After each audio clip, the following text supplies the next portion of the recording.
Saya akan sebutkan sekarang akibat dari perbuatan dosa dan maksiat.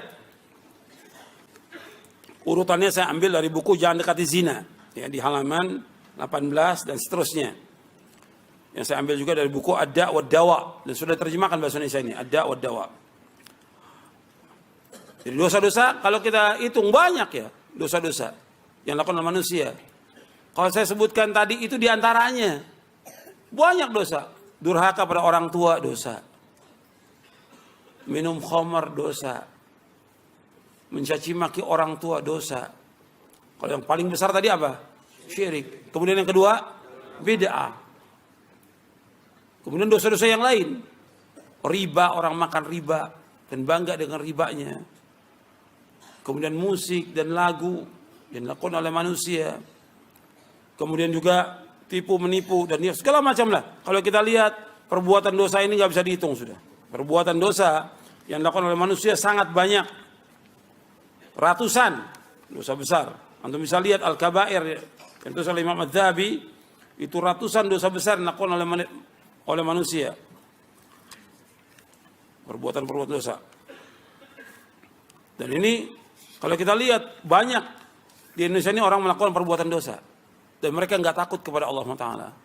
Padahal nabi-nabi dan rasul-rasul, terutama nabi kita Muhammad SAW, Allah sebutkan dalam Al-Quran, Inni akhafu in asaitu rabbi adzab yaumin azim. Rasulullah mengatakan, Inni akhafu in asaitu rabbi adzab yaumin azim. Sesungguhnya aku takut kalau aku berbuat maksiat kepada Allah. Takut kepada azab Allah yang sangat pedih nanti pada hari kiamat nanti. Di dunia akan diazab, belum lagi di akhirat. Kalau orang berbuat dosa sekarang ini, belum diazab.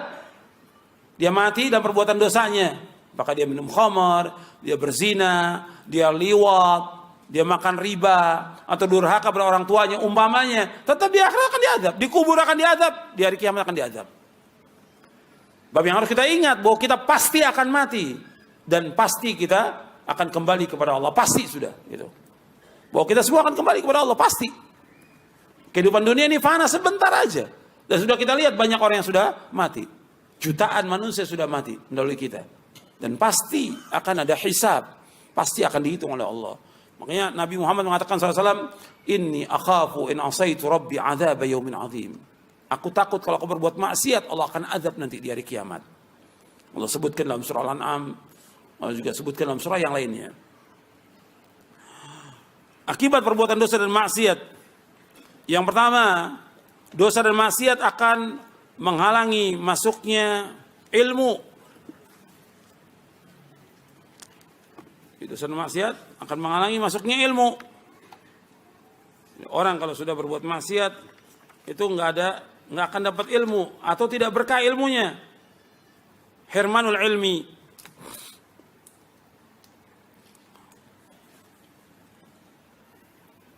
Imam Syafi'i saja rahimahullah yang hafal Quran, hafal hadis Nabi, hafal Muwatta Imam Malik, dia ada sedikit hafalannya berkurang, ngadu kepada Imam Waqi.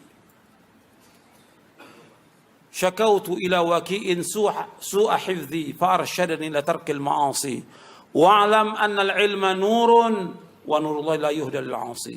Aku mengadu kepada Imam Waqi tentang jeleknya hafalanku. Kemudian Imam Waqi mengatakan, ketahuilah bahwa ilmu itu cahaya. Dan cahaya Allah nggak akan diberikan. Nah, jadi Imam Waqi memberikan nasihat, tarkil ma'asi, tinggalkan maksiat. Karena apa? Ilmu itu cahaya dan cahaya Allah nggak akan diberikan kepada orang berbuat maksiat. Jadi orang-orang yang berbuat maksiat itu terhalang dari ilmunya. Terhalang juga dari keberkahan ilmunya. Ada orang-orang yang berilmu juga berbuat maksiat, maka nggak barokah ilmunya. Nggak barokah ilmunya. Dan ini banyak yang seperti ini. Bahkan ada yang disesatkan oleh Allah dengan ilmunya. Kenapa? Dia mengikuti hawa nafsu. Afaraita man ittaba ilaha hawahu wa adallahu Allahu ala ilmin. Tidakkah kau perhatikan orang-orang yang menjadikan hawa nafsunya sebagai Tuhan, Allah sesatkan dengan ilmunya. Disesatkan oleh Allah dengan ilmunya. Makanya perhatikan bahwa orang yang berbuat maksiat terhalang dari ilmu. Makanya antum perhatikan tuh, ketika antum sudah berusaha untuk datang di majelis ilmu, untuk menghafal, mengulang hafalan ini, kok nggak dapat? Kok nggak bisa-bisa? Kok nggak paham-paham? Dosa itu sebabnya, karena dosa. Coba antum renungi dosa apa yang melakukan? Dosa kepada orang tua, dosa kepada Allah, dosa juga kepada yang lainnya. Antum ingat tuh apa dosa yang antum lalaikan ini? Ada perbuatan yang wajib antum tinggalkan atau perbuatan yang wajib antum lalaikan atau yang lainnya, perbuatan maksiat antum lakukan. Coba merenungi, apa sih dosa yang saya lakukan? Kok sekian lama ngaji seperti itu aja, nggak ada perubahan? Ini karena dosa dan maksiat. Yang kedua, akibat perbuatan dosa dan maksiat, yang kedua, dosa dan maksiat akan menghalangi barokahnya rezeki dan umur. Akan menghalangi barokahnya rezeki dan umur. Jadi kata Ibnu Qayyim, hirman rizq, terhalangnya rezeki. Hirman ar-rizq, terhalangnya rezeki. Ada satu hadis dhaif yang dibawakan oleh Imam Ibnu Qayyim dalam bukunya Ad-Da'wa Dawa ini, yaitu kata beliau, innal abda la yuhramu rizqu bidzanbi yusibuhu. Sesungguhnya seorang hamba terhalang dari rezeki dengan sebab dosa yang dilakukan. Tapi riwayat ini ada kelemahannya. Diriwayatkan Imam Ahmad dalam musnadnya, tapi ada kelemahan di sini. Tapi kenyataan demikian kalau kita lihat. Artinya orang-orang yang berbuat maksiat itu barokah rezekinya nggak ada. Sekian banyak dia usaha, dia dagang, itu tetap aja ada yang diberikan kekayaan, tapi nggak barokah hartanya. Ada juga yang diberikan susah. Setiap usaha dagang mesti ada nggak berhasil. Usaha ini nggak berhasil. Usaha ini selalu gagal. Jadi sulit dia rezekinya. Mungkin dilihat, dia introspeksi, ini apa nih? Kok begini? Kok dagang setiap ini gagal? Usaha seperti ini. Kok pekerjaan, urusan rumah tangga berantakan segala macam. Ini lihat, ini apa yang masalah? Ketika rezekinya diberikan seperti itu, ini ada masalah. Coba dia renungi, apa yang pernah dia perbuat dulu? Di antara yang paling besar, untuk perhatikan, dia meninggalkan kewajiban sholat. Di antara yang paling besar lagi, dia durhaka pada orang tua. Antum lihat anak-anak yang durhaka, mesti hidupnya susah dia, mesti susah hidupnya, mesti susah. Tiap ada usaha mesti gagal, setiap usaha gagal, urusan nggak ada yang beres. Karena apa? Durhaka pada orang tua. Apakah orang tuanya masih hidup atau sudah meninggal dunia? Coba dia ingat dulu. Oh, dia pernah berbuat dosa pada orang tuanya, sehingga usahanya banyak gagal. Dan seandainya pun diberikan rezeki, tidak barokah rezekinya. Beda dengan orang-orang yang taat. Dia miskin tapi dia taat kepada Allah, barokah hartanya. Cukup buat dia, buat istrinya, buat anaknya, buat orang, cukup. Bahkan anaknya banyak, cukup. Karena apa? Barokah rezekinya. Tapi anaknya cuma 2, hartanya gajinya puluhan juta, nggak barokah. Karena apa? Karena maksiat yang dilakukan.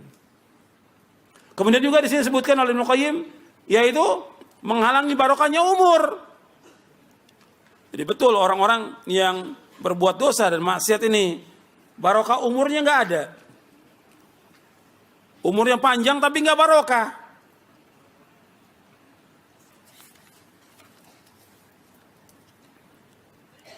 Di sini disebutkan oleh Ibnu Qayyim rahimahullah dalam Ad-Da'wa Dawa, kata beliau, ta'thirul ma'asi fi mahkil umur. Innama huwa bi anna haqiqatal haya wa hiya hayatul qalbi. Wa lihadza ja'ala Allah subhanahu al-kafir mayyitan ghayra hayyin kama qala ta'ala amwat ghairu ahya. Fal hayatu fil haqiqati hayatul qalbi. Disebutkan bahwa pengaruh maksiat, jadi beliau membawakan pendapat orang, Ibnu Qayyim membawakan pendapat orang, bahwa pengaruh maksiat dalam menghilangkan barokahnya umur, karena apa? Karena hakikat yang dikatakan hidup, hakikat orang itu hidup, yaitu hatinya. Yang dikatakan orang itu hidup, hidup hatinya. Maka Allah menjadikan orang-orang kafir itu dikatakan oleh Allah, mati dia. Karena apa? Mati apanya? Hatinya mati. Pada hakikatnya orang kafir itu nggak hidup dia. Mati dia. Dia hidupnya, kata Allah dalam Al-Quran, seperti apa? Binatang. Allah yang menyebutkan nama Al-Quran. Ya'kuluna kama ta'kulul an'am wan naru mathwal lahum. Mereka makan seperti binatang ternak makan, neraka tempat tinggal mereka. Allah juga menyebutkan dalam Al-Quran dalam surah Al-A'raf, ulaika kal an'am bal hum adall. Mereka orang kafir seperti binatang ternak, bahkan lebih dari binatang ternak. Makanya Allah menyebutkan tentang mereka amwatun ghairu ahya. Mereka itu mati, tidak hidup, karena kehidupan yang hakiki, kehidupan hati. Makanya perhatikan di sini, kalau orang yang berbuat kebaikan, berbuat ketaatan, berbuat ketakwaan, maka barokah umurnya. Dan banyak para ulama masih muda meninggal, barokah umurnya. Meskipun masih muda. Saya ambil contoh. Yang ma'ruf di Indonesia ini. Imam An-Nawawi. Imam An-Nawawi. Dari madhab Syafi'i. Umurnya 45 tahun. Tapi antum lihat karangannya. Tulisannya. Syarah Muslim aja itu 18 jilid. Belum Al-Majmu' Syarhul Muhadzab 20 jilid. Belum lagi yang lainnya. Banyak kitab yang ditulis. Umurnya 45 tahun. Barokah. Hafal Quran, hafal hadis, mensyarah hadis, barokah. Umurnya itu barokah. Tapi ada orang yang umur 60 tahun gak bisa apa-apa. KTP-nya Islam. Gak bisa apa-apa 60 tahun. Ngaji belum bisa, baca Quran belum bisa, wudhu belum bisa, sholat belum bisa, segala macam belum bisa. Karena dilalui dengan perbuatan dosa dan maksiat. Dia wajib taubat, wajib kembali. Nggak ada istilah terlambat dalam Islam, nggak ada terlambat. Kesempatan Allah buka untuk taubat, sekarang ditaubat kepada Allah. Kemudian juga disebutkan lagi tentang barokah, hilangnya barokah. Ini ada saya sebutkan lagi. Ibnu Qayyim menyebutkan di beberapa tempat ini di dalam kitabnya Ad-Da' wa Dawa.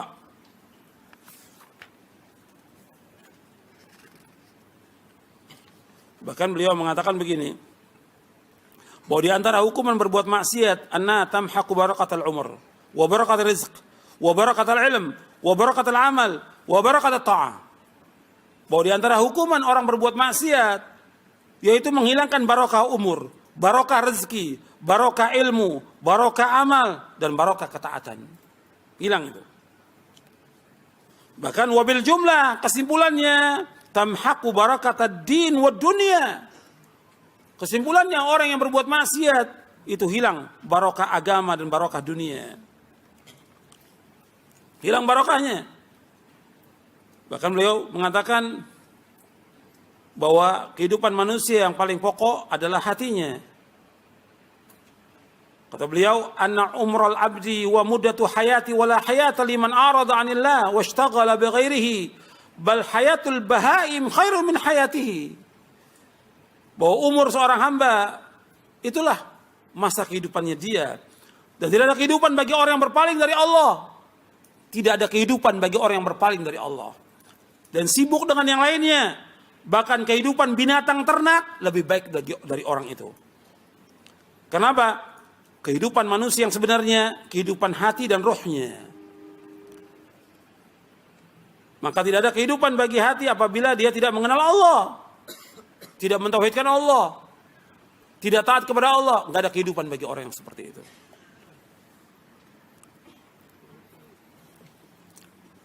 Kemudian yang ketiga.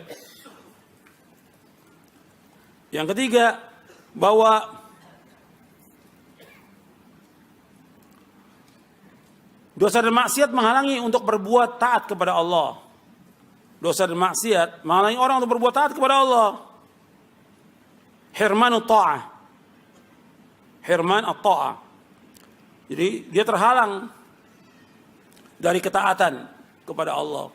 Antum bisa lihat orang-orang berbuat maksiat itu sulit dia untuk melakukan ketaatan, berat bagi dia melakukan ketaatan. Untuk ngaji berat, untuk datang ke majelis ilmu berat, untuk sholat berjamaah berat, untuk bangun di tengah malam berat, untuk berbuat sedekah berat, untuk melakukan ibadah haji atau umrah berat. Kenapa? Banyaknya maksiat yang dilakukan, berat dia. Mau melaksanakan ketaatan itu berat bagi dia. Kenapa? Karena dia banyak berbuat dosa dan maksiat. Maka kita melihat ketika antum ini kok malas untuk taat, malas ngaji, malas baca Quran, malas ini dosa dan maksiat. Perbuatan dosa dan maksiat. Itu menghalangi semuanya untuk taat kepada Allah. Kemudian yang selanjutnya, yang keempat, dosa dan maksiat akan mengurangi iman. Mengurangi iman. Dan ini kenyataan karena menurut Ahlus Sunnah yang dikatakan iman yaitu iqrarun bil lisan wa i'tiqadun bil janan wa amalun bil arkan yazidu bi ta'ah wa yanqusu bil ma'siyah. Bahwa yang dikatakan iman menurut Ahlus Sunnah ikrar dengan lisan, meyakini dengan hati, kemudian melaksanakan dengan anggota tubuh, bertambah dengan ketaatan, berkurang dengan sebab perbuatan dosa dan maksiat. Jadi kalau orang sudah banyak berbuat dosa dan maksiat, berkurang terus imannya itu, turun terus imannya. Sedangkan kita berusaha bagaimana iman kita naik. Sebab kita khawatir kalau turun terus, bahkan kita maksiat terus, naudzubillah, akan wafat dalam keadaan su'ul khatimah. Betapa banyak orang-orang yang wafat dalam keadaan su'ul khatimah. Dia enggak menjaga imannya. Mengantum jaga iman ini. Iman ini merupakan modalnya seorang mukmin. Iman ini yang harus tetap ada pada dia. Dan dia harus pertahankan iman ini.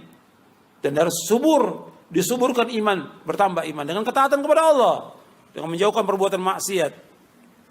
Makanya majelis ilmu dikatakan oleh para ulama majelis penyubur iman. Bahkan dikatakan riyadul jannah, taman-taman surga. Makanya itu harus kita datangi majelis ilmu itu. Datangi masjid Allah, duduk di masjid Allah. Karena dengan duduk di masjid Allah itu kita akan dikelilingi oleh malaikat. Duduk di masjid Allah, dibacakan ayat, dipelajari ayat, ditadaburi ayat, maka akan dikelilingi oleh malaikat, akan turun sakinah. Kata Nabi, wa majtama'a qaumun fi baitin min buyutillah yatluna kitab Allah wa yatadarasuna bainahum illa nazalat alaihimus sakinah wa ghashiyatuhumur rahmah wa haffathumul malaika wa dzakarahumullah fi man 'inda. Kata Nabi SAW, barang siapa yang duduk di masjid, dari masjid Allah, di masjid, bukan di rumah, di masjid, ngajinya di masjid, maka akan turun sakinah. Yang kedua, apa? Diliputi rahmat Allah. Yang ketiga, dikelilingi malaikat. Yang keempat, Allah akan sebutkan di antara para malaikat yang ada di sisinya. 4.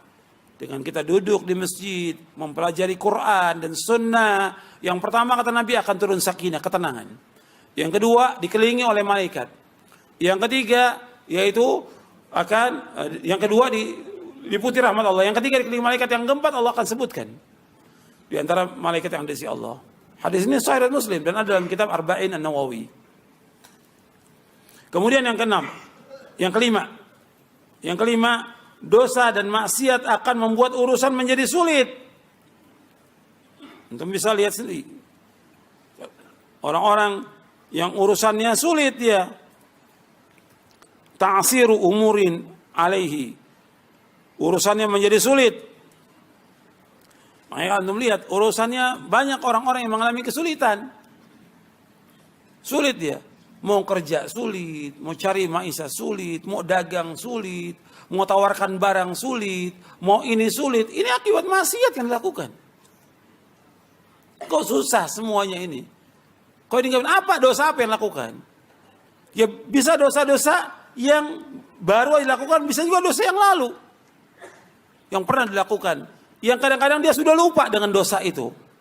Terutama yang saya ingatkan, dosa kepada kedua orang tua, dan itu banyak anak-anak yang lalai, yang dia banyak berbuat dosa pada orang tuanya. Orang tuanya sudah meninggal, gak bisa lagi dia minta maaf pada orang tuanya. Tapi itu akibatnya kapan sekarang? 5 tahun yang lalu dia berbuat dosa pada orang tuanya, atau 10 tahun atau 20 tahun yang lalu. Sekarang akibatnya Allah kasih. Akibat perbuatan dosa dan maksiat yang dilakukan. Maka susah urusannya. Cari maisha susah, mau kerja susah, mau dagang susah, mau didik istri susah, mau didik anak susah. Sulit semua urusannya karena apa? Dosa dan maksiat yang dilakukan. Dosa dan maksiat. Itu perhatikan, itu dosa dan maksiat. Membuat semua urusan jadi nggak beres. Nggak mudah. Makanya kita terus berusaha minta ampun kepada Allah dan doa kepada Allah agar dimudahkan urusan kita. Ya Hayyu ya Qayyum birahmatika astaghitsu aslih li sya'ni kullahu wa la takilni ila nafsi tarfatain. Ya Hayyu ya Qayyum, ya Allah yang Maha Hidup, yang berseri. Birahmatika astaghits, dengan rahmat aku minta tolong di saat sulit. Aslih li sya'ni kullahu, mudahkan semua urusanku ya Allah. Wa la takilni ila nafsi tarfatain. Jangan kau biarkan aku tidak ditolong oleh engkau meskipun hanya sekejap mata. Karena kita butuh kepada Allah. Butuh kepada Allah setiap detik nafas kita. Kita butuh kepada Allah setiap detik nafas. Karena kita nggak punya kemampuan apa-apa. Kita bisa duduk di tempat ini, yang tolong siapa? Allah. Nggak mungkin antum bisa duduk, saya bisa ngajar, bisa jalan ke tempat. Nggak mungkin kalau Allah nggak tolong. Kita nggak punya kekuatan la haula wala quwata illa billah. Itu harus kita ingat tuh. Semua kenikmatan yang Allah berikan kepada kita, Allah yang berikan. Bukan kehebatan kita, bukan kemampuan kita, Allah yang berikan. Saya bisa membacakan kepada antum ayat hadis karena Allah yang tolong kita. Antum bisa duduk, bisa nulis karena Allah yang tolong kita. Kaitkan semua nikmat Allah yang berikan. Wa ma bikum min ni'matin faminallah. Semua nikmat yang Allah berikan, Allah yang berikan, bukan kita, bukan kebisaan kita, bukan kepintaran kita, bukan kepandaian kita, tapi semuanya Allah Subhanahu wa taala. Perhatikan itu. Bahwa kita nggak ada daya sama sekali. La haula wala quwwata illa billah. Kemudian yang selanjutnya. Yang keberapa sekarang? Yang keenam. Yang keenam, akibat dosa dan maksiat membuat hati selalu gelisah. Membuat hati selalu gelisah. Bahkan membuat hati menjadi kotor.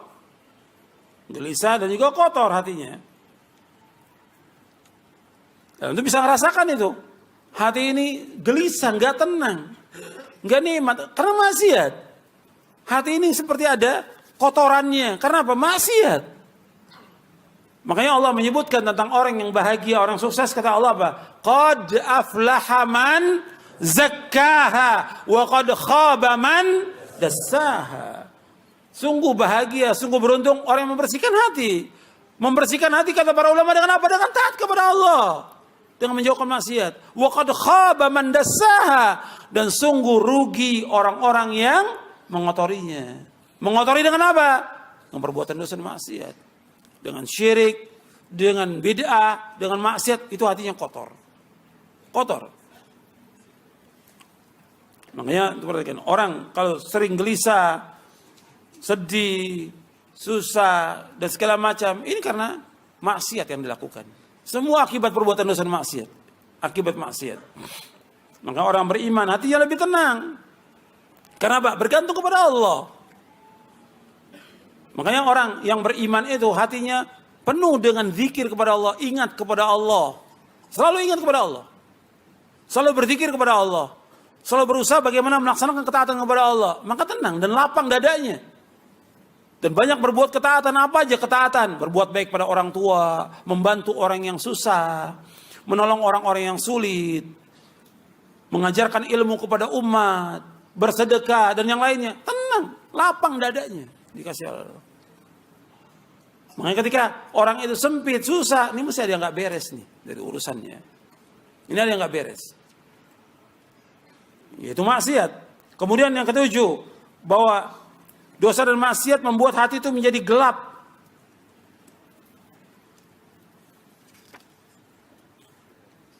Bahkan bisa menutup hati, menjadi gelap hati itu. Nabi bersabda SAW dalam hadis yang hasan yang diriwayatkan dari sahabat Abu Hurairah radhiyallahu an. Nabi bersabda SAW, "Innal abda idza akhta khati'atan nuqitat fi qalbi nuqtatun sauda fa idza huwa naza'a wastaghfara wa taba suqila qalbuhu wa in ada zida fiha hatta ta'lu qalbahu wa huwa ar-ranu alladhi dzakara Allah ta'ala kalla bal rana ala qulubihim ma kanu yaksibun." Hadisnya saya sebutkan dalam buku Jangan Dekati Zina di halaman 16. Saya sebutkan, sesungguhnya seorang hamba apabila berbuat satu kesalahan, berbuat satu dosa, maka akan ditulis noktah hitam di hatinya. Tetapi jika ia menahan dirinya dari perbuatan maksiat, meminta ampun kepada Allah dan bertobat, maka hatinya pun akan bersih. Bersih kembali. Dan jika ia berbuat kesalahan lagi, berbuat dosa lagi, maka ditambah titik hitam di hatinya. Sehingga titik hitam itu memenuhi atau menguasai hatinya. Itulah yang Allah sebutkan ran dalam surah Al-Mutaffifin ayat 14. Kalla bal rana ala qulubi ma kanu yaksibun. Tidak sekali-kali, bahkan apa yang mereka telah perbuat telah menutupi hati mereka. Ini hadis diriwayatkan, hadis ini hasan riwayat Tirmidzi, Ahmad, Al-Hakim, Ibnu Majah dan Ibnu Hibban. Kata Tirmidzi rahimahullah, kata Imam Tirmidzi, hadis ini hasan sahih. Imam Hasan Al-Basri mengatakan, dosa dan maksiat itu membuat hati menjadi buta, lalu menjadi mati. Waliyatubillah. Itu disebutkan dalam tafsir Ibnu Katsir. Jadi hati itu menjadi buta dan nanti mati. Waliyatubillah. Ibnu Qayyim juga bahas dalam kitabnya Ighathatul Lahafan, hati itu ada hati yang mati, ada hati yang sakit, ada hati yang hidup. Dan itu perlu pembahasan tersendiri tentang masalah hati itu, berkaitan dengan tazkiyatun nufus. Kemudian yang ke-8, dosa dan maksiat menyebabkan timbulnya perbuatan maksiat berikutnya. Antum bisa rasakan kalau orang berbuat maksiat, itu mesti akan timbul maksiat berikutnya. Annal ma'asi tazra'u amsalaha wa yuwallidu ba'daha ba'dha. Bahwa maksiat itu akan menimbulkan yang sejenisnya dan menimbulkan maksiat berikutnya. Seperti orang berbuat syirik. Kalau orang berbuat syirik, dia akan melakukan perbuatan syirik berikutnya. Sekarang satu syirik dilakukan, nanti besok syirik yang lain dilakukan. Dari satu syirik ke syirik yang lainnya. Orang kalau sudah ziarah ke satu kubur yang dianggap keramat, apa dia merasa puas? Satu kubur aja? Enggak. Datang, kan kata dia ada 9 wali songo, kata dia. Jadi 9 jadi pengen datangin semuanya. Satu syirik menimbulkan syirik berikutnya. Sudah semua datangi, nggak cukup lagi. Kata orang ada kubur keramat di sana. Datang lagi dia, hatta di mana? Tetap datangi. Karena syirik menimbulkan syirikan. Nanti ada lagi yang mengatakan lagi begini, dukun, datang lagi ke dukun. Terus seperti itu. Bid'ah juga demikian, perbuatan bid'ah. Orang sudah berbuat satu bid'ah, nggak cukup, nggak puas, bid'ah lagi lakukan. Nanti setan bisikin lagi, berbuat bid'ah. Jadi merupakan lingkaran setan. Lingkaran setan. Antum lihat orang berbuat bid'ah, nggak cukup cuma satu bid'ah. Makanya nggak ada toleransi kepada bid'ah, nggak ada. Dan jangan coba-coba kita untuk berbuat bid'ah. Jangan. Dan jangan sok berani. Wah, kalau saya sih kuat, ini saya berpegang pada sunnah. Ada ustadz-ustadz yang sok gitu. Saya kalau dipanggil untuk maulid ya saya mau, kata dia. Ini ustadz ini ngomong seperti itu. Apa dia yakin bahwa dia akan tetap di atas sunnah? Nggak yakin. Karena apa? Hati itu dipegang oleh siapa? Allah. Allah yuqallibu kaifa yasha. Allah bolak-balikan hati apa yang Allah kehendaki. Ada orang-orang dulu yang dia mengikuti sunnah, kemudian jadi pengikut bid'ah, bahkan jadi tokoh, jadi ahlul bid'ah. Dan itu terjadi. Makanya kita jangan coba-coba untuk toleransi kepada syirik atau bid'ah, nggak bisa kita. Karena akan menimbulkan apa? Perbuatan bid'ah berikutnya. Yang tadinya mungkin dia dai sunnah, ketika dia masuk kepada kelompok ahlul bid'ah, disanjung oleh ahlul bid'ah, lama-lama dia ditokohkan. Jadi tokoh apa? Ahlul bid'ah. Kan setan menggoda manusia sekaligus atau khatwa-khatwa? Allah mengatakan wala tattabi'u khutuwati syaitan innahu lakum aduwwum mubin. Jangan kamu ikuti langkah-langkah setan. Karena dia musuh yang nyata bagi kita. Khatwa-khatwa, selangkah demi selangkah, enggak sekaligus. Setan pintar juga caranya. Sekarang ya sudah, biarkan dulu dia. Yang penting dia mau datang dulu udah. Alhamdulillah, ustadznya datang diundang dalam acara maulid, acara bid'ah atau acara yang lain, ustadznya mau datang. Dengan berbagai gelarnya sudah si ustadz ini. Sudah datang. Nggak apa-apa, nggak dimintain pendapat segala macam. Udah, yang penting datang udah, alhamdulillah, kata mereka. Yang kedua, setan bilang, ya suruh dong dia ngomong, kata setan. Jangan dibiarkan, masa di situ aja. Buat apa dia datang? Dia kan punya kedudukan. Suruh ngomong. Ngomongnya awalnya lurus-lurus aja. Itu undangan yang kedua. Undangan yang ketiga, mulai mendukung. Ya kalau menurut saya sih ini nggak apa-apa. Ini kan masalah khilafiyah. Atau istilah sekarang ijtihadiyah. Yang ketiga itu.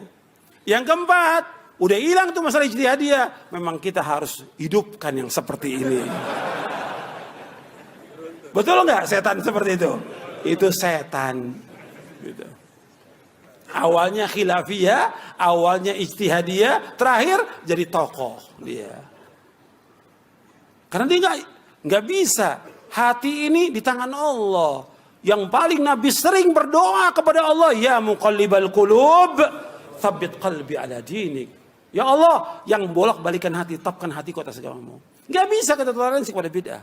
Enggak bisa datang pada ahlul bid'ah, minta maaf, enggak bisa.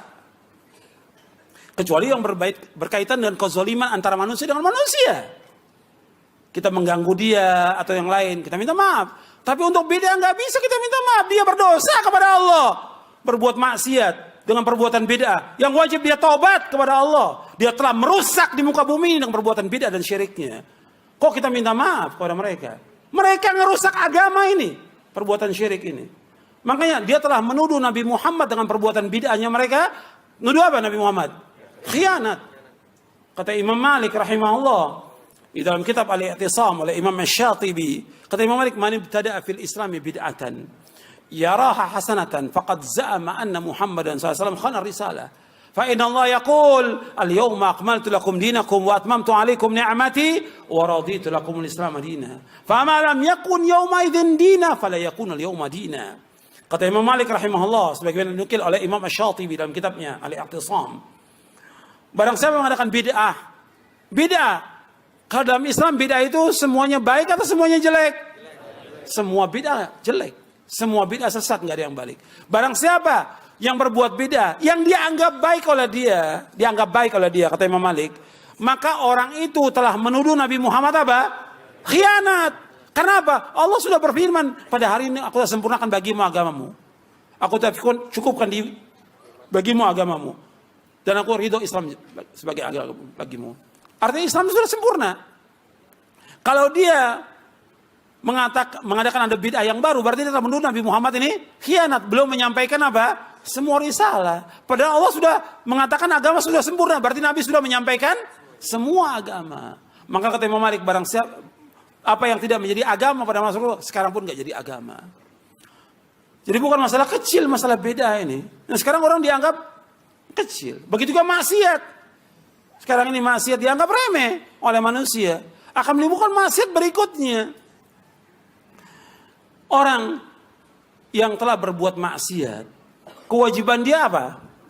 Tobat.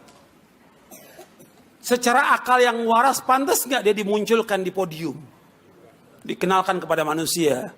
Ini mantan penyanyi, ini mantan pemusik, ini mantan pelawak, ini mantan pendidik. Pantas nggak? Nggak pantas. Pakai akal yang waras, apalagi pakai agama. Kalau dia berbuat maksiat, kewajiban apa? Tobat, bukan dimunculkan di tengah-tengah manusia, di tengah kaum muslimin. Kalau mau dakwah sesuai dengan syariat, dakwakan. Ada radio, ada TV, kita dakwakan. Orang mau dapat hidayah, silakan. Orang mau tetap sesat, silakan. Allah mengatakan dalam Al-Quran, "Faman syaa'a falyu'min wa man syaa'a falyakfur." Barang siapa mau iman, silakan. Mau kufur, silakan, kata Allah.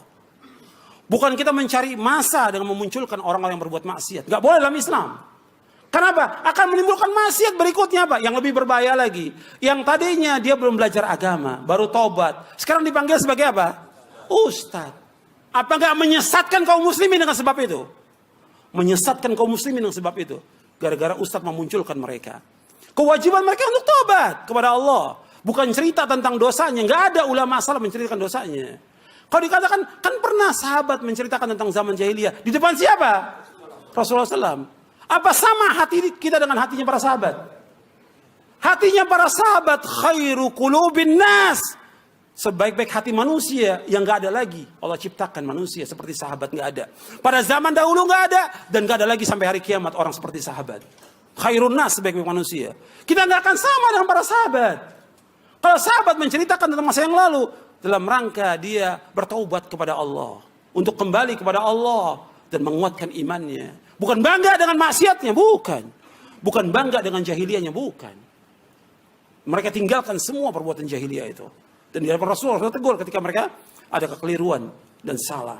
Tapi mereka orang yang terbaik di muka bumi. Dan mereka dijamin dengan apa? Sorga. Kita dijamin nggak? Nggak dijamin. Makanya jangan dibanggakan ketika orang berbuat maksiat. Taubat, nggak ada masalah taubat. Kita gembira dengan orang bertobat. Dan mudah-mudahan taubatnya istiqamah. Tapi dimunculkan depan orang nggak benar yang seperti itu.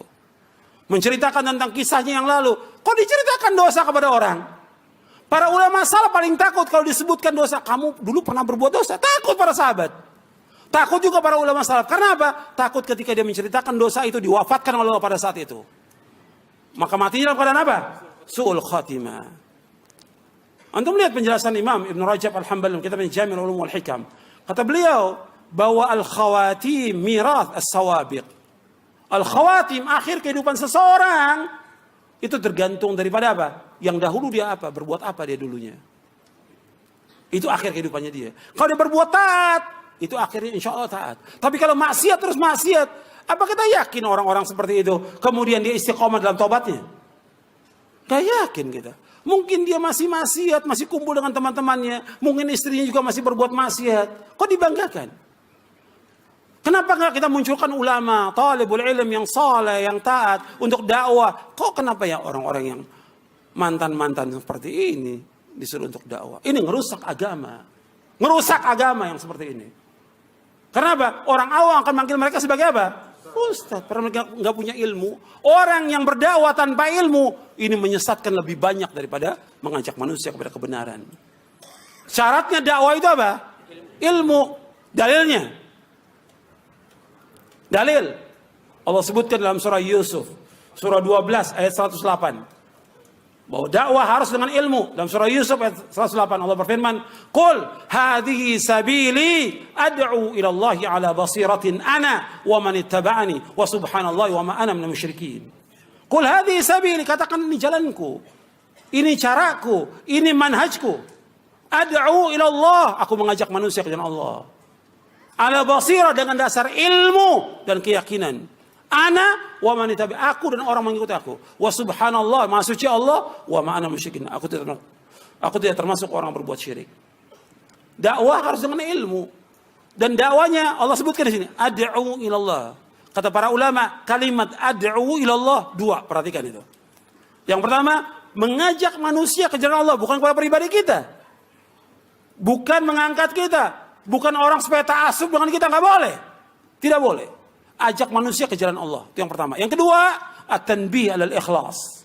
Yang kedua dalam ayat itu, at-tanbih alal ikhlas. Bahwa orang itu wajib untuk ikhlas dakwahnya. Karena Allah. Bukan karena dunia. Bukan karena popularitas. Bukan untuk mencari masa, bukan. Tapi karena Allah di dakwahnya. At-tanbih alal ikhlas. Jelas? Jelas? Nah, kita lanjutkan. Ya, dosa dan maksiat menyebabkan timbulnya perbuatan maksiat yang lainnya. Apakah syirik, bid'ah atau maksiat yang lainnya. Kemudian selanjutnya. Yang ke-9, mendatangkan kehinaan di dunia dan di akhirat. Bahwa orang yang berbuat dosa dan maksiat itu akan mendatangkan kehinaan di dunia dan di akhirat. Hina dia. Orang berbuat maksiat itu mesti hina, nggak mungkin tidak. Dihinakan oleh Allah, dihinakan oleh manusia, dihinakan oleh keluarganya karena maksiat. Allah menyebutkan dalam surah Al-Hajj ayat 18. Di dalam Ad-Da' wad-Dawa disebutkan oleh Ibnu Qayyim, "Wa man yuhinillahu fama lahu min mukrim." Dan barang siapa yang dihinakan oleh Allah, maka tidak ada yang dapat memuliakannya. Wa man yuhinillahu fama lahu min mukrim. Dan barang siapa yang dihinakan Allah, maka tidak ada yang dapat memuliakan dia.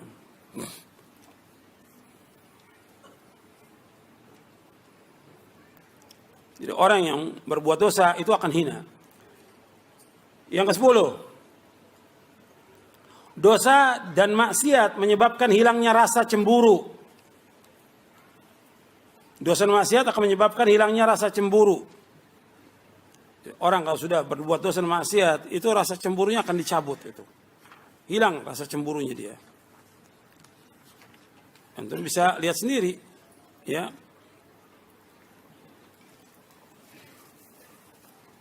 Umpamanya suami yang membiarkan istrinya terbuka auratnya. Kalau sudah terbuka aurat, berarti dilihat oleh siapa? Oleh sekian banyak orang. Nggak ada rasa cemburu. Ini perbuatan maksiat, terbukanya aurat. Kemudian sudah gitu, dia biarkan juga istrinya dengan laki-laki. Ngobrol dengan laki-laki, duduk dengan laki-laki dan segala macam. Nggak punya rasa cemburu. Dicabut rasa cemburu itu. Atau dia sudah pakai jilbab istrinya, tapi masih dibiarkan untuk keluar rumah, kerja dengan laki-laki. Ini nggak rasa cemburu. Kan ketika dia buat pekerjaan, dia duduk dengan laki-laki. Ngobrol dengan laki-laki. Makan dengan laki-laki. Pulang bersama laki-laki. Di mana rasa cemburunya dia? Hilang itu. Makanya itu akibat perbuatan dosa dan maksiat. Dihilangkan. Makanya disebutkan oleh Ibnu Qayyim, al-ma'asi tudfi ghairatal qalbi. Al-ma'asi tudfi ghairatal qalbi. Bahwa maksiat itu memadamkan rasa cemburu. Ini untuk diri dia, untuk keluarganya, belum lagi untuk agama. Kalau orang membiarkan maksiat dibiarkan terus, maka cemburunya dia hilang. Seorang mukmin dia harus cemburu. Nggak mau ada pelanggaran syariat, dia mesti negur. Dia ingatkan orang-orang yang berbuat dosa maksiat. Nggak dibiarkan.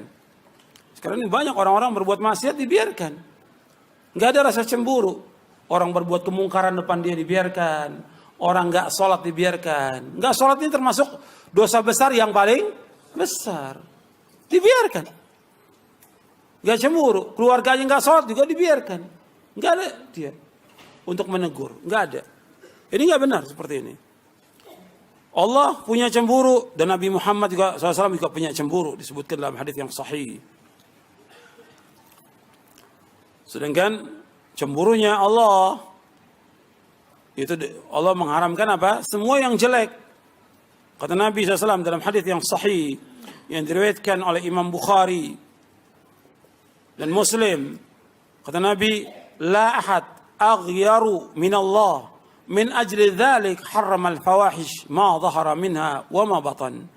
Tidak ada seorang pun yang lebih cemburu dari Allah. Karena itu Allah mengharamkan semua perbuatan yang keji, perbuatan yang jorok, perbuatan yang kotor, yang tampak maupun yang tersembunyi. Kalau disebutkan di dalam Al-Quran hadis tentang fawahish, arti yang pertama fawahish itu zina, homo, liwat dan yang lainnya. Itu fawahish, perbuatan yang keji.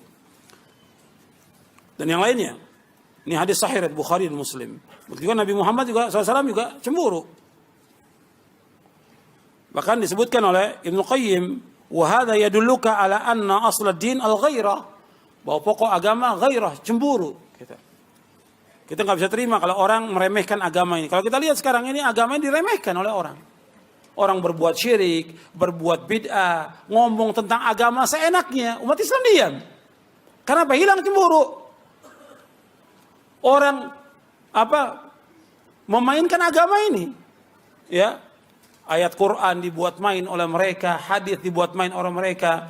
Mereka mengatakan agama Islam itu agama budaya atau segala macam. Ada Islam Nusantara segala macam. Diremehkan, diam. Mesti tegur, ini perbuatan menyimpang dari siratal mustaqim, ini sesat dan menyesatkan. Ini kufur perbuatan ini.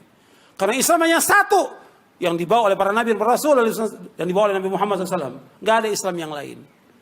Islam yang Allah turunkan di tanah Arab juga untuk semua manusia. Maka Nabi disebutkan wa ma arsalnaka illa rahmatan lil alamin. Dan kami enggak utus engkau melainkan untuk seluruh manusia, rahmatan lil alamin. Wa ma arsalnaka illa kafatan linnasi basyira wa nadhira. Kami enggak utus engkau Muhammad melainkan untuk seluruh manusia, pemberi kabar gembira dan untuk mengancam. Untuk semua manusia. Enggak ada Islam Arab, Islam Indonesia enggak ada. Ini kalimat-kalimat yang dibuat oleh beberapa tokoh ini menyesatkan dan kufur. Nggak boleh kita diam, harus terus diingatkan. Karena apa? Tujuan mereka dengan adanya Islam Nusantara untuk apa? Untuk melestarikan apa? Kesyirikan, melestarikan bid'ah, melestarikan maksiat dengan kalimat itu. Selanjutnya, yang ke-11, yaitu membuat terbiasa berbuat maksiat. Orang kalau sudah berbuat maksiat, dia akan terbiasa berbuat maksiat. Dan menganggap remeh perbuatan maksiat. Membuat terbiasa berbuat maksiat dan menganggap remeh perbuatan maksiat. Itu disebutkan oleh Ibnu Qayyim rahimahullah. Orang kalau sudah berbuat maksiat, maka dia nggak merasa lagi bahwa itu maksiat, dianggap satu hal yang biasa. Seperti contoh, orang yang tidak sholat. Dianggap biasa kan, di kantor-kantor, di kampus-kampus, di pasar, di masyarakat. Orang nggak sholat dianggap biasa. Dianggap dia tidak berdosa. Dan ini perbuatan mungkar yang paling mungkar. Perbuatan dosa yang paling besar, meninggalkan sholat, dosanya lebih besar dari dosa zina. Meninggalkan sholat lebih besar dosanya daripada dosa mencuri. Lebih besar meninggalkan sholat. Disebut oleh para ulama, bahkan hukuman orang yang meninggalkan sholat berat hukumannya. Kalau menurut mazhab Syafi'i dibunuh. Pemerintah harus membunuh orang-orang yang nggak sholat itu. Pemerintah. Atau dipenjara sampai dia taubat. Kalau sekarang kan dibiarkan. Dibiarkan di kantor-kantor orang nggak sholat dibiarkan. Sambil ketawa, ngobrol, dibiarkan aja. Mesti tegur. Kalau antum sebagai seorang mukmin, antum tegur. Nggak boleh dibiarkan. Di kantor, di pasar, di kampus, di mana aja. Itu harus tegur. Begitu juga yang di rumah, nggak boleh dibiarkan ada umpamanya pembantu yang nggak sholat, nggak boleh.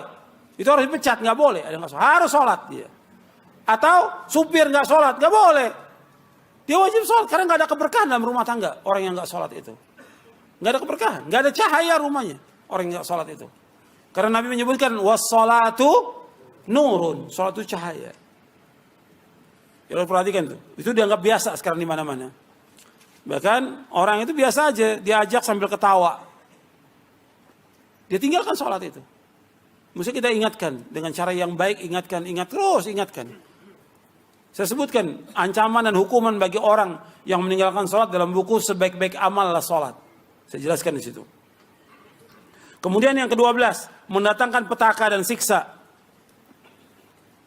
Bahwa dosa mendatangkan kerusakan, petaka dan siksa seperti yang kita lihat sekarang ini. Ya semuanya dengan sebab dosa.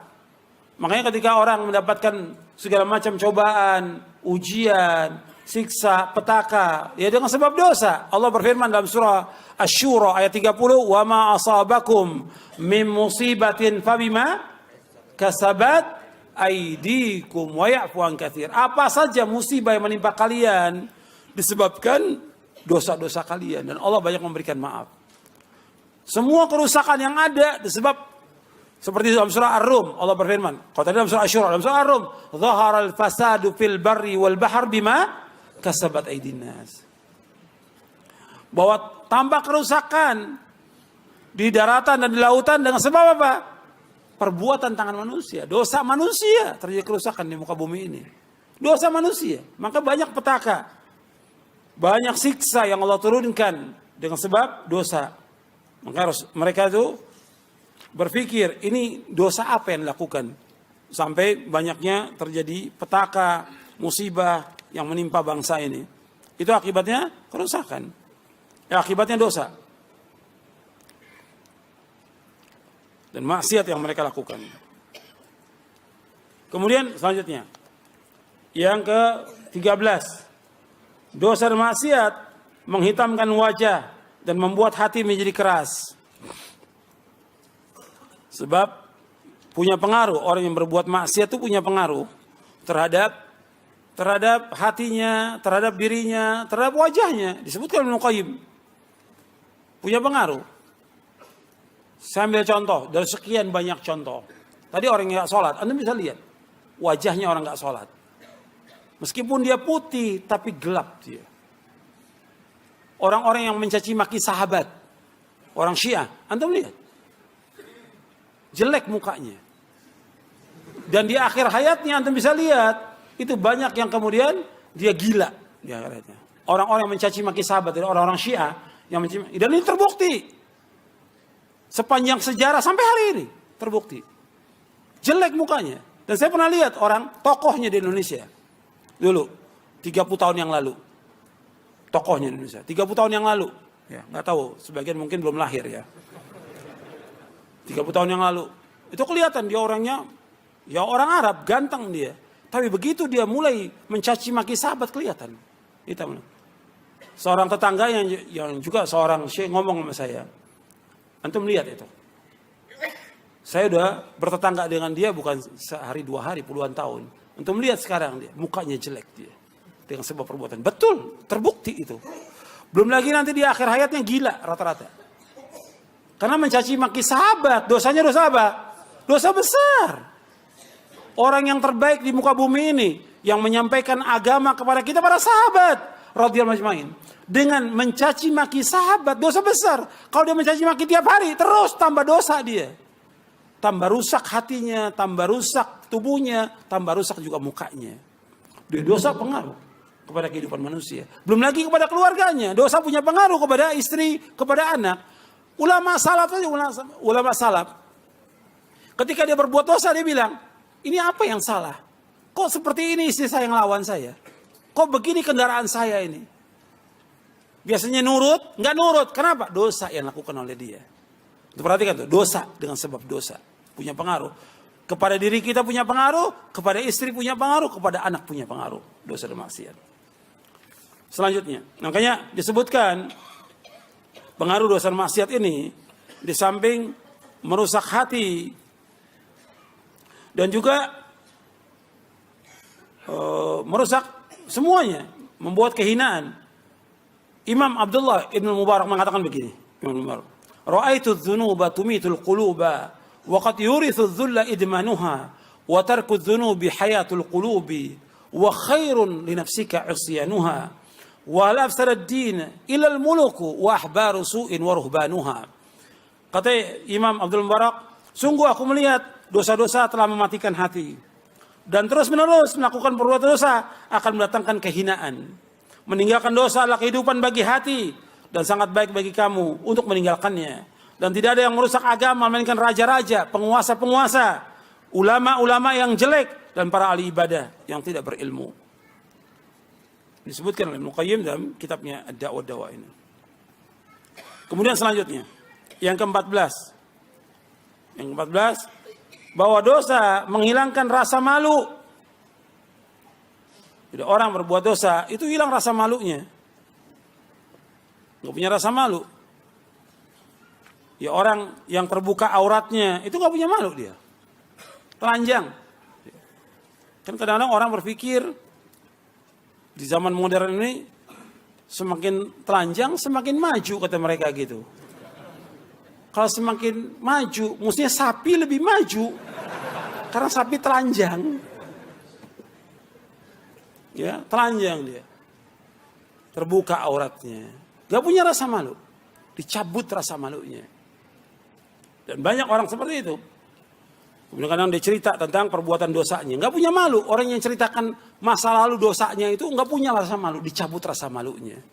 Kok orang gak punya rasa malu dimunculkan di podium. Cerita tentang dosa. Ini bagi agama ini perbuatan jelek. Maksiat. Menurunkan azab. Mesti ditutupkan. Sampai kata para ulama, uktum hasanatika kama taktum sayyiatika. Tutup perbuatan baikmu sebagai kamu menutup perbuatan jelekmu. Kalau enggak, perbuatan jeleknya dia apa? Diceritakan. Akhirnya orang yang dengar kepengen enggak? Kepengen. Ini namanya mujahir. Kata Nabi, kullu ummati mu'afan ilal mujahirin. Setiap umatku akan diampunkan dosanya kecuali yang mujahir. Terang-terangan dia berbuat dosa. Semalam dia berbuat dosa, ditutup oleh Allah. Paginya diceritakan sama orang. Sama dulu udah ditutup oleh Allah, sekarang diceritakan lagi. Akhirnya menghasung orang untuk berbuat maksiat. saya pengen coba-coba, pengen coba-coba. Nanti kan yang dengar pengen coba-coba, saya pengen seperti dia dulu lah. Nanti kalau udah berbuat udah puas, baru tobat. Kira-kira ada nggak ya begitu? Ada, nggak mustahil. Karena dia cerita masa lalunya dia, perbuatan dosanya kepada orang. Nggak boleh dalam Islam, tutup. Jangan disebutkan perbuatan dosa. Nggak punya malu, yang seperti itu nggak punya malu. Karena ini banyak orang-orang yang nggak punya malu.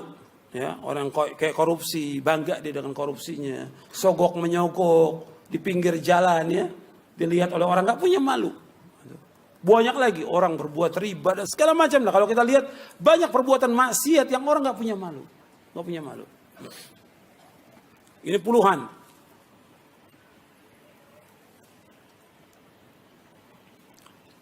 Kemudian yang ke-15. Ya kita sampai 15 saja deh. Sebenarnya masih banyak. Dosa merusak akal. Dosa merusak. Saya tambahkan lagi yang ke-14 sebelum masuk 14. Ambil, ya ini yang ke-15. Yang ke-14 saya mau tambahin contoh. Dalam kehidupan sehari-hari. Yang tentang orang gak punya malu. Ya, seperti orang utang gak bayar. Nah ini banyak ini. Katanya udah ngaji. Katanya nuntut ilmu. Tapi utang kok gak bayar. Ketemu awalnya iya merasa berdosa di awal. Saya belum bisa bayar. Nanti insya Allah bulan depan. Bulan depan ketemu lagi. Iya masih ada malunya. Bulan ketiga lagi udah gak malu. Gitu. Ketemu biasa aja. Gak ngaku dia punya dosa tuh. Punya utang gak. Bulan keempat ya udah. Nganggap biasa aja. Dan seperti itu yang terjadi. Iya tidak? Iya nyata itu sih. Nyata. Gitu. Jadi gak punya malu dia. Utang pada A, utang pada B, utang pada C. Gak bayar. Dan gak punya malu. Gak boleh dalam Islam. Kalau dia utang dia sebutkan. Afwan atau maaf saya belum bisa bayar. Mungkin gak bulan ini, ya 6 bulan akan datang. Memang gak punya, mau diapakan. Kalau yang memberikan utang dia orang yang kaya, dia lihat orang ini miskin gak mungkin dia bayar, bebaskan. Seperti Allah sebutkan dalam surah Al-Baqarah. Wa in kana dhu usratin fanadhiratun ila maisarah wa an tasaddaqu khairun lakum in kuntum ta'lamun. Seandainya orang mengalami kesulitan, nggak mampu untuk bayar, kamu berikan tempo sampai dia lapang. Kalau kamu sedekahkan, lebih baik buat kamu. Kalau sedekahkan baik, jika kamu mengetahui. Disuruh oleh Allah berikan tempo. Tapi orang yang diberikan tempo, ya dia harus tahu dong. Dia berikan tempo, ya harus bayar. Yang namanya utang harus bayar. Karena berat hukumannya di mana? Di dunia dan juga di akhirat. Di dunia Nabi nggak mau sholatkan orang yang berutang. Nabi nggak mau sholatkan. Sholat jenazah, Nabi nggak mau sholatkan. Di akhirat itu lebih berat lagi hukumannya. Bahkan orang yang mati syahid diampunkan semua dosanya kecuali apa? Utang. Tuh, perhatikan tuh. Banyak orang yang gak punya malu nih. Utang gak bayar. Dan gak minta maaf kepada orangnya lagi. Yang ke-15. Dosa merusak akal. Makanya antum lihat orang-orang yang berbuat dosa. Itu akalnya rusak dia. Ya syirik. Gak berpikir yang waras. Gimana? Batu disembah. Pohon disembah. Cincin dibilang bisa mendatangkan manfaat. Akalnya di mana? Jimat bisa menjaga dia dari malapetaka. Ini akalnya gak waras. Orang udah mati datangi. Sambil nangis-nangis minta. Disebutkan namanya. Minta rezeki, minta jabatan. Akalnya di mana? Akalnya itu. Makanya kalau kita lihat. Orang-orang yang berbuat syirik. Gak waras akalnya dia. Atau datang ketika dia mau pemilu, nah mulai datang tuh. Mau pemilu, atau pemilihan partai, atau yang lainnya, atau jabatan, mulai datang tuh. Dicari dah kuburan yang paling keramat sama dia. Atau yang dikubur penjahat di situ. Karena apa? Untuk jabatan, akalnya gak waras. Semua mesti minta kepada siapa? Kepada Allah. Yang mendatangkan maslahat Allah, yang menghilangkan musibah dan petaka hanya Allah. Allah sebutkan dalam Al-Quran. Anda mau lihat ayatnya. Yang pertama dalam surah Al-An'am. Atau Al-An'am aja, baru beberapa ayat ya. Sebab manusia ini mesti dijelaskan dengan dalil. Kadang-kadang sudah dengan dalil masih ditolak juga. La haula wala quwwata illa billah. Sudah dengan dalil masih dibantah sama kiainya. Untuk melihat di ayat 18, ayat 17. Wa yamsaskallahu bidurrin fala kashifa lahu illa hu wa yamsaska bi khairin fa huwa ala kulli syai'in qadir. Apabila Allah menimpakan kesulitan, bahaya, musibah, petaka, fala kashifa lahu illa hu, enggak ada yang bisa menghilangkan bahaya, musibah, petaka kecuali siapa? Allah. Wa yamsaska bi khairin, apabila Allah mengenakan kepada kalian kebaikan, fa huwa ala kulli syai'in qadir, Allah Maha berkuasa atas segala sesuatu. Semuanya Allah yang dapat menghilangkan, enggak ada yang lain. Mesti datangnya kepada siapa? Kepada Allah, bukan kepada kuburan. Sampai datang kepada kadang-kadang ditanya orang yang paling sakti atau nenek-nenek atau yang lainnya. Sampai ada yang ibadah dibawa sesaji supaya urusannya itu beres ke Nyai Roro Kidul di sini Pelabuhan Ratu. Akalnya di mana? Nggak waras akalnya. Coba bawa sesaji, motong sapi, motong segala macam sudah di sana. Sampai yang sudah kata punya gelar doktor, insinyur, mau bangun, mesti motong apa? Motong apa? Ayam, apa lagi? Sapi kepalanya ditanam. Apa hubungannya antara kepala dengan bangunan? Akalnya nggak waras. Ini merusak akal, maksiat merusak. Ini perbuatan apa? Syirik, merusak akal. Yang kedua bid'ah. Bid'ah juga merusak akal. Antum bisa lihat. Bid'ah. Ini ajaran Nabi. Quran, sunnah, ada dalil. Kan ikut mudah. Dia cari yang lain. Yang gak ada dalilnya. Coba kalau akalnya waras berpikir. Ini kan dalil. Ini Quran, ini hadis. Tinggal ikut. Kita sebagai umat siapa sih? Umat Nabi Muhammad SAW. Yang kita ikut siapa? Nabi Muhammad apa kiai? Yang diikutkan Nabi Muhammad SAW. Bukannya kiai, bukan habib. Nabi Muhammad SAW yang disuruh ikut oleh Allah dalam Al-Quran. Dan Nabi suruh mengikut beliau, nggak boleh mengikut yang lain. Dan kata Nabi nggak boleh menyalahi perintahnya siapa? Perintahnya siapa? Perintah Rasulullah. Kalau orang menyalahi perintah Rasulullah, pasti akan diberikan kehinaan di muka bumi ini. Saya bawakan dua ayat dan hadis. Ayat dalam surah An-Nur di ayat 63. Allah berfirman, "Falyahdharil ladzina yukhalifuna an amri an tusibahum fitnatun aw yusibahum adzabun alim." Hendaklah berhati-hati orang-orang yang menyalahi perintahnya Rasulullah akan terkena fitnah atau azab yang pedih. Menyalahi perintah Rasulullah, enggak taat kepada Rasulullah, tidak ikut Rasulullah, berbuat bid'ah, maka akan terkena fitnah. Yang kedua, azab yang pedih. Itu ayat. Hadis dalam riwayat Imam Ahmad yang sanadnya hasan. Nabi bersabda, wa ju'ina dhillatu was-sagharu ala man khalafa amri. Dijadikan kehinaan dan kerendahan bagi orang-orang yang menyalahi perintahku. Kan itu perintah ikut Rasulullah. Ini enggak ada dalilnya, tetap dikasih keterangan nih. Kiainya kasih keterangan. Saya ambil contoh umpamanya. Tahlilan. Membaca la ilaha illallah. Baca Quran. Doa di tempat kematian sesudah kematian. Ada apanya? Ada sesuatu nggak di situ? Ada. Apa? Makan-makan. Kalau nggak ada makan-makan sepi tuh. Nah kita tanya kepada dia, ada nggak dalilnya? Pak Kiai, Pak Ustadz, ini ada dalilnya nggak? Ya tapi kan ini baik. Loh, saya tanya dalil. Antum melakukan perbuatan ini kan ingin mengharapkan apa? Ganjaran, pahala, mendekatkan diri kepada Allah supaya si mayit diampuni dosanya. Dalilnya ada nggak? Ya pokoknya ini baik. Kok pokoknya ini baik? Loh kita tanya dalilnya ada apa tidak? Kalau nggak ada jangan diikut. Kan Nabi bersabda, man amila amalan laysa alaihi amrun fahuwa raddun. Bahkan kebalikannya para sahabat ijma'. Kata para sahabat, kunna na'udul ijtima'a ila ahlil mayyit wa san'at at-ta'ami ba'da dafni minan niyaha. Kami para sahabat telah ijma'. Ijma'in sahabat maksum. Kami telah ijma' berkumpul-kumpul di tempat kematian dan makan-makan tempat kematian termasuk meratap. Meratap hukumnya apa? Haram. Berarti nggak boleh. Ini coba dalil ada, nggak mau ikut dalil, mengada-ada.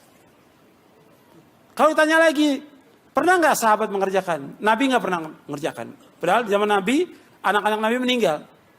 Nabi masih hidup. Kecuali satu, Fatimah. 6 bulan setelah Nabi wafat baru meninggal. Fatimah radhiyallahu anha. Kemudian, waktu Nabi meninggal, nggak ada sahabat mengadakan tahlilan untuk Nabi Muhammad SAW. Kemudian tabi'in begitu juga. Hatta Imam Syafi'i, nggak ada. Cari di semua kitab Imam Syafi'i, nggak ada Imam Syafi'i mengadakan tahlilan. Contoh dari ribuan contoh bid'ah yang mereka lakukan. Nggak ada. Jadi mereka mengada-ada. Meskipun mereka berpikir, ini dalil Quran mesti diikut. Maka cara berpikirnya nggak benar. Kemudian maksiat. Maksiat banyak ini. Yang membuat orang itu nggak waras. Yang halal ada, yang haram. Ini minuman halal. Dia minum khamr. Kemudian istri halal. Dia cari zina. Yang lebih lagi, ini laki-laki senang pada laki-laki. La haula wa la quwata illa billah. Binatang aja nggak mau, nggak ada kambing laki-laki nyari kambing laki-laki. Ini lebih dari binatang. Nyata nggak sekarang? Sekarang orang berusaha untuk ngangkat dibela tentang masalah gay ini, homo, liwat. Tadi saya sebutkan tentang azabnya, pedih azabnya. Ini udah nggak waras, akalnya nggak waras. Perempuan senang dengan perempuan, ini nggak waras.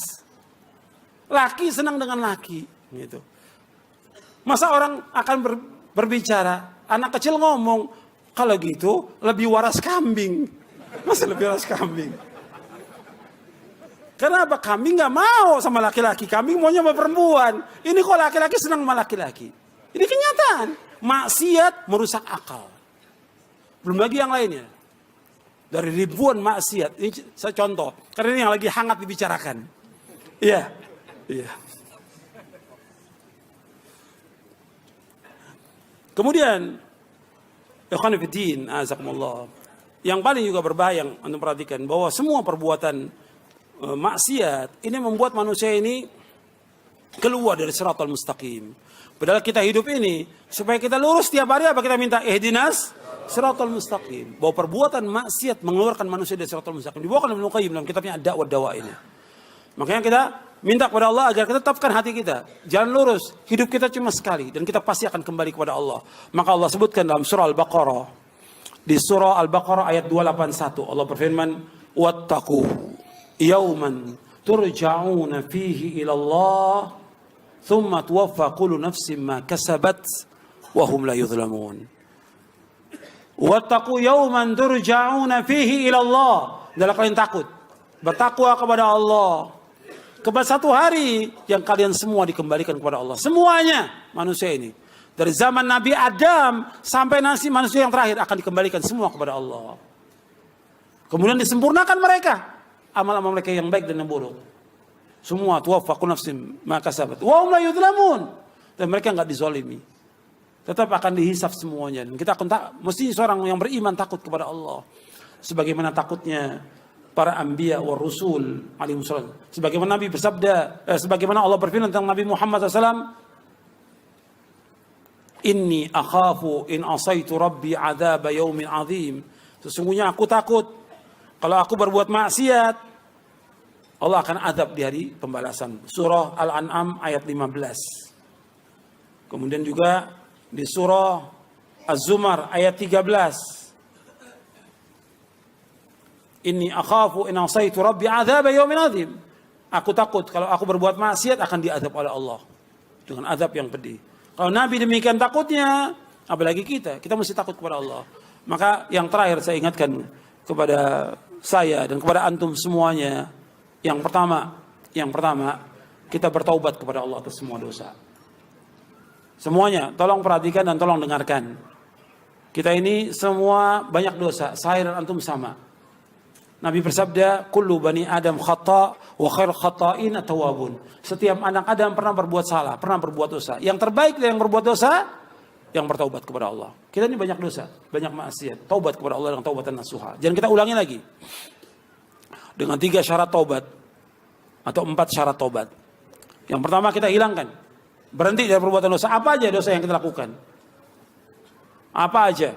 Apakah ghibah, namimah, mengadu domba orang, memfitnah, menuduh, mengambil hak orang lain, menzalimi orang lain, atau yang lainnya? Taubat kepada Allah. Tinggalkan perbuatan dosa itu. Yang kedua, yaitu kita menyesal atas perbuatan dosa. Yang ketiga, yaitu kita mempunyai tekad yang bulat, tekad yang kuat, jangan sampai mengulangi lagi perbuatan dosa itu. Kemudian yang keempat, apabila berkaitan dengan hak anak Adam, kita kembalikan. Kalau kita pernah mukul, pernah kita mengambil barangnya atau pinjam uangnya, kembalikan. Kembalikan. Sebelum kita wafat, sebelum kita akan dituntut sampai hari kiamat nanti. Kembalikan. Itu 4. Kemudian taubat dengan taubatan nasuha. Taubat dengan taubat yang jujur. Allah berfirman, ya ayyuhalladzina amanu tubu ilallahi taubatan nasuha. Wahai yang beriman, taubatlah kalian dengan taubat yang jujur, taubat yang benar, taubat yang ikhlas. Dan disuruh kita segera bertaubat, enggak boleh tunda. Wasari'u ila maghfirati min rabbikum. Segera kalian menuju ampunan Allah. Yang kedua, takwa kepada Allah. Bertakwa kepada Allah di mana saja kita berada. Takwa. Merasa takut dengan Allah, melaksanakan ketaatan kepada Allah, menjauhkan maksiat, dan juga merasa diawasi oleh Allah. Nabi bersabda SAW, ittaqillaha haitsuma kunta wa atbi'is sayyi'atal hasanata tamhuha wa khaliqin nasa bi khuluqin hasan. Nabi SAW bersabda, bertakwalah kamu kepada Allah di mana saja kamu berada.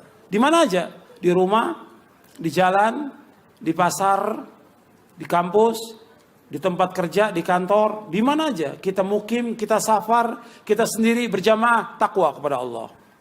Merasa diawasi oleh Allah, melaksanakan ketaatan kepada Allah, menjauhkan maksiat. Kemudian iringi perbuatan yang jelek dengan perbuatan yang baik. Niscaya perbuatan yang baik akan menghapuskan perbuatan yang jelek itu. Yang pertama taubat, kemudian banyak kita berbuat kebajikan. Kebajikan dengan ikhlas dan sesuai dengan sunnah. Yang ketiga, wa khaliqin nasa bi khuluqin hasan. Bergaul dengan manusia dengan akhlak yang mulia. Bergaul dengan manusia dengan akhlak yang mulia. Tunjukkan akhlak kita sebagai seorang mukmin, seorang muslim, sebagai seorang muslimah. Tunjukkan akhlak yang mulia. Kemudian yang terakhir, kita harus berusaha untuk istiqamah di atas jalan yang hak ini. Istiqamah itu berat. Itu pada perjuangan. Kita harus istiqamah. Jadi ikhwan fillah, azakumullah, ini yang bisa saya sampaikan, mudah-mudahan bermanfaat dan dapat kita amalkan. Mudah-mudahan Allah menetapkan kita di atas Islam dan sunnah, mengampuni dosa-dosa kita dan menuju kita ke jalan yang lurus. Wassalamualaikum warahmatullahi wabarakatuh.